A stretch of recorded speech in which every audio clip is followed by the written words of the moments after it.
ने घाट हा शब्द कानावर आला आणि उगाचच उत्सुकता लागून राहिली.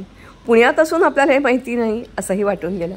अर्थातच याचा शोध घेताना असं कळलं की 107 शनिवार ते 128 शनिवार पेठ म्हणजेच नेने घाट.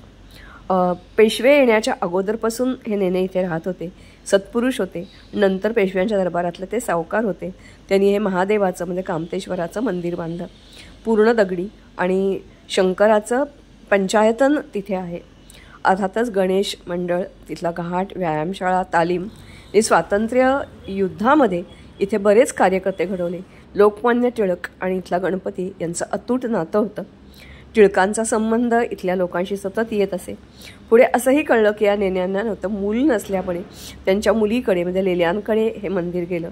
तसंच 125 शनिवार पेठ त्याच्यामधले आत्माराम जोशी असं सांगतात 1923मध्ये आम्ही नेण्यांकडून हा वाडा विकला. इथल्या ज्या सगळ्या पूर्वी पायऱ्या आहेत त्या सध्या आता रस्त्याच्या खाली दबल्या गेलेल्या आहेत.